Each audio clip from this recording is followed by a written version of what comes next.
Salut à tous, aujourd'hui on est parti pour le 1082e épisode de l'After Zappimage. On va débuter avec une date importante qui concerne Thierry Henry, date importante aussi pour les Gunners d'Arsenal. C'était il y a exactement 22 ans, jour pour jour, l'arrivée du jeune attaquant français Thierry Henry qui s'engageait donc dans le club londonien. Au total, 8 saisons passées pour Titi. Du côté d'Arsenal, 8 saisons, 370 matchs, 226 buts inscrits. Une véritable légende. Ensuite, on enchaîne avec une information qui concerne l'un des anciens clubs de Thierry Henry. Il y a été en tant que joueur, il y a été aussi en tant qu'entraîneur. L'AS Monaco va démarrer ce soir sa campagne européenne. Match à 19h pour l'AS Monaco. D'ailleurs, le match est diffusé sur Canal+. L'ASM se déplace du côté de Prague, en République tchèque, pour affronter le Sparta Prague. Ça sera un match aller-retour. La semaine prochaine, évidemment, ça sera du côté de Monaco. En cas de qualification sur cette double confrontation face à Prague, eh bien à minima, l'AS Monaco jouera l'Europa League, mais en cas de qualification face à Prague, ça ne sera pas encore la phase de groupe pour l'AS Monaco, puisqu'il faudra par la suite éliminer soit Genk ou alors le Shakhtar sur le dernier barrage. Mais bon, avant ça, évidemment, il faudra éliminer donc cette équipe du Sparta Prague. On enchaîne avec le groupe retenu par Niko Kovac pour ce match ce soir du côté de la République tchèque. Vous faites un petit arrêt sur image pour découvrir l'ensemble du groupe monégasque avec un groupe quasiment au grand complet. Ensuite, une déclaration de l'entraîneur de l'ASM, Niko Kovac, qui nous dit « Nous voulons terminer le travail de la saison dernière ». C'est vrai que sur la deuxième partie de saison, la saison passée, on a vu une équipe de Monaco très séduisante avec un potentiel offensif très explosif. On avait vu aussi une défense très solide sur la seconde partie de saison. Donc on souhaite vraiment le meilleur à l'AS Monaco pour cette campagne européenne qui va débuter ce soir. Et on espère vraiment que ça va bien se passer et qu'on pourra les retrouver lors de la phase de groupe de la Champions League. Ensuite, on continue avec deux petites informations mercato du côté de Monaco. On en avait parlé un petit peu la semaine dernière. Henry Onyekuru quitte Monaco, il s'engage en Grèce du côté de l'Olympiakos. Et puis on en avait parlé hier et cette fois-ci c'est officiel. Jean Lucas quitte l'Olympique Lyonnais pour Monaco. Le milieu de terrain s'est engagé avec le club de la Principauté pour 5 ans. Lyon récupère 12 millions d'euros dans la transaction, plus un petit million en bonus. Ensuite, une information du côté de l'Olympique Lyonnais. Là aussi, on en avait parlé il y a quelques jours. Ça concerne Thiago Mendes, le milieu de terrain brésilien de l'OL. Visiblement, Peter Bosz ne compte pas forcément sur lui pour cette saison. Il y a un intérêt assez fort au Brésil de la part du club de Flamengo. D'ailleurs, aujourd'hui, deux représentants du club brésilien devraient rencontrer Juninho pour tenter évidemment d'avancer sur ce dossier Thiago Mendes. Petite information du côté du Stade Rennais, puisque le Stade Rennais est aussi qualifié en Coupe d'Europe. Alors les Bretons joueront la nouvelle Coupe d'Europe, c'est-à-dire l'Europa Conference League, et on connaît donc l'adversaire du Stade Rennais, en tout cas on connaît l'adversaire potentiel du Stade Rennais, ça sera soit les Norvégiens de Rosenborg ou alors Domzal. Ensuite on continue du côté de l'Olympique de Marseille avec là aussi l'intérêt d'un club brésilien pour Dario Benedetto. Depuis quelques semaines, il y avait notamment l'intérêt de Sao Paulo. Sao Paulo s'est retiré des négociations parce que ça n'avançait pas assez rapidement sur ce dossier Benedetto.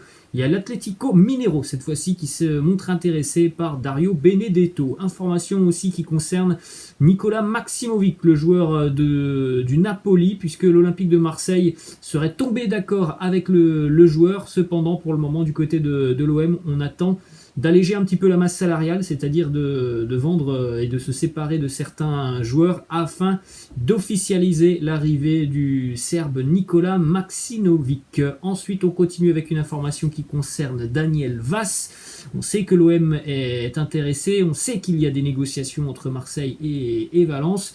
Hier, les agents de Daniel Vass ont rencontré la direction du FC Valence avec une offre de la part de l'Olympique de Marseille. Celle-ci a été repoussée par le club espagnol. L'offre a été jugée trop basse. Ensuite, une déclaration de Fabrice Abriel, ancien joueur de l'Olympique de Marseille. Il nous dit la très bonne nouvelle, c'est Dimitri Payet. Il est très inspiré et inspirant pour ses coéquipiers qui s'appuient sur lui techniquement, qui n'hésitent pas à faire des appels en profondeur car ils sont sûrs d'avoir la balle.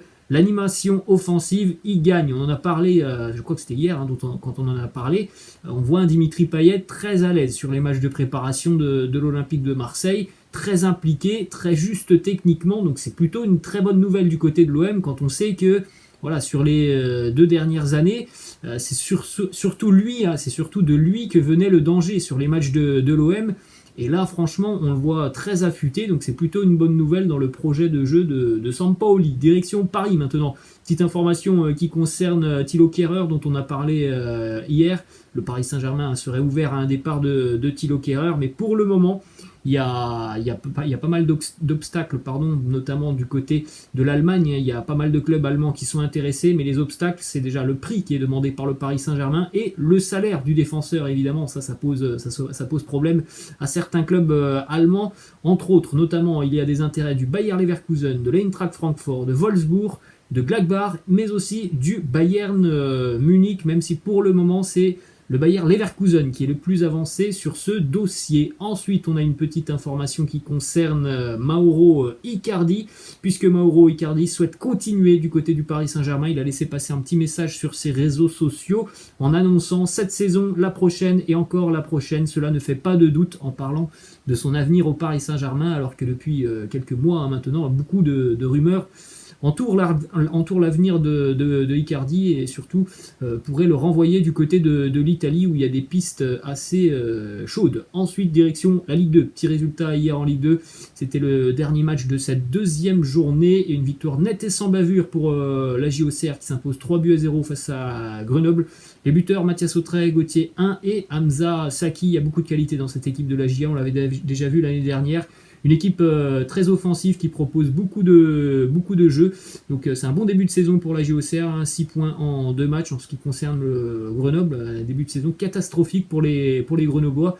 2 défaites, 7 buts encaissés. Ensuite, une petite info du côté de la JOCR. Il arrive en provenance de Brest où son contrat a été rompu. Gaëtan Charbonnier s'est engagé avec la JOCR jusqu'en 2023. Direction l'Espagne maintenant avec la une du quotidien Sport qui titre accord total entre le Barça et Léo Messi. La signature et l'officialisation de l'arrivée de Léo Messi du côté donc de Barcelone devrait intervenir assez rapidement, mais surtout elle devrait intervenir après que le Barça ait réglé ses problèmes de masse salariale. Donc ça sent bon, mais on ne peut pas dire pour le moment que c'est officiel et que Messi sera encore un joueur du FC Barcelone, hein, même si voilà, on le sait à 99,9%. Ensuite, une petite information qui concerne Antoine Griezmann, dont on a parlé hier. Le Barça ne sera vendeur pour Griezmann qu'à partir d'une offre à la hauteur de 50 millions d'euros. Voilà, est-ce qu'il y a des clubs qui seront en mesure d'aller mettre ces 50 millions d'euros et surtout, est-ce qu'il y a des clubs qui vont intéresser Antoine Griezmann? Parce qu'on a bien compris que pour Griezmann, s'il y a un départ du Barça, c'est l'Atlético Madrid, visiblement. Hein. Ça semble compliqué, mais du côté du Barça, on est prêt aussi à continuer l'aventure avec Griezmann cette saison. Ensuite, information qui concerne Gérard Piqué, Sergi Roberto et Sergio Busquets, qui tous trois ont accepté de baisser leur salaire de près de 40% en les transformant en potentielles primes pour permettre au Barça de faire des économies. Alors là, il y a eu des demandes du côté de la direction catalane auprès de certains joueurs pour évoquer des baisses de salaire. Certains y ont répondu favorablement. D'autres ont eu un petit peu plus de soucis à y répondre favorablement. En direction le Real Madrid maintenant avec cette information qui concerne la reprise de la Liga dans une douzaine de jours maintenant pour les merengues. Ça sera face à Alaves. Il y a déjà pas mal de soucis dans le secteur défensif pour Carlo Ancelotti. Pour le moment, Eder Militao est encore en vacances, David Alaba est positif au Covid, Odriozola est positif au Covid, Carvajal et Mendy sont en phase de récupération. Jesus Valero participe au JO. Donc c'est sûr qu'à l'heure actuelle, sur ce début de saison, on devrait avoir certains remaniements du côté de la défense des merengues parce que le groupe n'est pas au complet et on l'a déjà dit notamment dans les vidéos consacrées au Real Madrid. Voilà, il y a des joueurs qui sont plus en forme que d'autres. Hein. Tout le monde n'a pas la même préparation à l'heure actuelle du côté des merengues. Ensuite, une information qui concerne Saúl Ñíguez qui ne souhaiterait pas s'engager du côté de l'Angleterre. La seule option pour que Saúl puisse quitter l'Atlético Madrid, c'est l'option Barcelone, mais bon, visiblement, ça sera aussi compliqué. On en avait parlé, hein, cet échange Saúl Griezmann. Visiblement, les deux joueurs seraient plutôt intéressés à l'idée de changer de club, mais voilà, il y a aussi ces données financières derrière cet échange Saúl Griezmann. Ensuite, une information du côté de Séville, puisque les Andalous pourraient perdre Jules Koundé. Chelsea est revenu à la charge avec une nouvelle offre pour Séville. Chelsea a proposé 60 millions d'euros pour Jules Koundé, en incluant en plus de ça un joueur, le jeune Kennedy. Pour le moment, Séville n'a pas répondu à cette offre des Blues de Chelsea. D'ailleurs, Chelsea se montre très actif sur ce mercato, même s'il n'y a pas beaucoup d'arrivées et d'officialisation, on va dire ça comme ça. Les Blues sont quand même très actifs, hein. Ils ont déjà montré un certain intérêt pour Erling Haaland, ils ont montré déjà un intérêt aussi pour Romelu Lukaku, et on a appris en plus de ça qu'hier, une nouvelle fois, les Blues avaient transmis une offre à l'Inter, offre de 100 millions d'euros pour Lukaku plus Marcos Alonso. Du côté de l'Inter, l'offre a été d'ores et déjà refusée. Les interistes ne veulent pas perdre Romelu Lukaku, qui est considéré comme intransférable, et en plus de ça, le joueur lui-même ne veut pas quitter l'Inter. On a une petite image d'ailleurs de Romelu Lukaku à la reprise de l'entraînement avec les interistes, avec cette musculature et ces cuisses très impressionnantes de Romelu Lukaku. Là, j'ai l'impression de revoir Clarence Seedorf. Une arrivée du côté de la Roma de José Mourinho. C'est un joueur ouzbek, Eldor Shomurodov, qui arrive en provenance du Genoa. Une bonne saison l'année dernière avec le Genoa. C'est un attaquant assez remuant. Il arrive pour 17 millions d'euros. Ensuite, du côté de la Juventus, on en avait parlé il y a quelques jours, c'est officiel. Caio Jorge, le jeune attaquant de Santos au Brésil, va être transféré officiellement du côté de la Juventus. Il y a un accord entre la Juve et le club de Santos. La Juve va verser 4 millions d'euros, bonus compris, au club brésilien. Autre info côté turinois, le défenseur turc Merih Demiral pourrait s'engager très rapidement du côté de l'Atalanta à Bergame. Il devrait s'agir d'un prêt avec une obligation d'achat aux alentours de 35 millions d'euros. Ensuite, autre information du côté turinois, et c'est une bonne nouvelle, ça faisait longtemps qu'on attendait cette prolongation de contrat, c'est fait. Giorgio Chiellini, le défenseur de la Juve, va continuer avec les Bianconeri. Il s'engage jusqu'en 2023 avec la Juventus. Pour rappel, il a été recruté par la Juve en 2004 et il a joué 535 matchs, toutes compétitions confondues, avec la vieille dame. C'est un véritable patron de la défense turinoise. Ensuite, une petite info aussi qui concerne Tiemoué Bakayoko, toujours un avenir très sombre du côté de Chelsea, souvent été prêté ces dernières années. Tiemoué Bakayoko, Monaco, le Napoli, l'AC Milan, bref.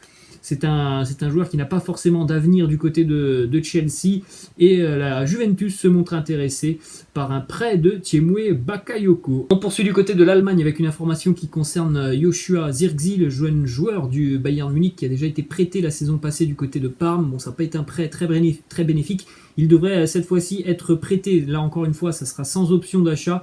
Il sera prêté vraisemblablement du côté d'Anderlecht en Belgique. Ensuite, une déclaration de Zlatan Ibrahimovic qui nous parle de Haaland. Il nous dit: Haaland sera la prochaine star du football mondial. J'aime son style, j'aime sa façon de jouer et j'aime surtout sa façon de parler. Il a une grande personnalité, il parle et derrière, il assume sur le terrain. C'est comme ça qu'un footballeur doit être. J'adore vraiment Erling Haaland. Ensuite, on continue avec une petite information du côté du Bayer Leverkusen. Prolongation de contrat pour l'attaquant argentin Lucas Salario, qui continue avec le Bayer jusqu'en 2024. L'année passée, il a tout simplement vécu la meilleure saison de sa carrière en Europe, auteur de 11 buts avec le Bayer Leverkusen. On se dirige du côté de l'Angleterre maintenant avec une information assez importante qui concerne Harry Kane et son avenir. Hier, c'était censé être la reprise de l'entraînement pour l'attaquant anglais avec les Spurs de Tottenham. Seul problème, c'est qu'Harry Kane ne s'est pas présenté à la reprise de l'entraînement hier. Et d'ailleurs, on a appris il y a quelques heures qu'il n'était pas non plus présent ce matin à l'entraînement avec les Spurs de Tottenham. C'est peut-être pour lui un moyen de montrer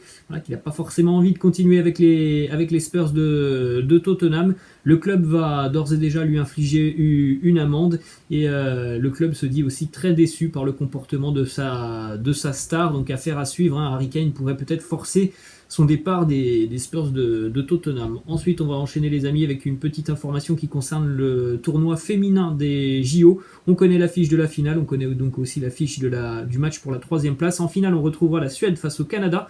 Et pour la petite finale, ça sera Australie-États-Unis. Et on va terminer cet épisode les amis avec une information qui concerne Andriy Shevchenko qui vient de quitter la sélection ukrainienne après notamment un Euro plutôt réussi. Élimination en quart de finale pour l'Ukraine, c'est terminé donc pour Shevchenko qui va peut-être avoir un nouvel objectif et pourquoi pas prendre en main un club. Voilà les amis, la fin de cet After Zappima. J'espère que ça vous a plu. N'hésitez pas comme d'habitude de lâcher un petit pouce bleu. Je vous laisse, je vous dis à la prochaine. Ciao.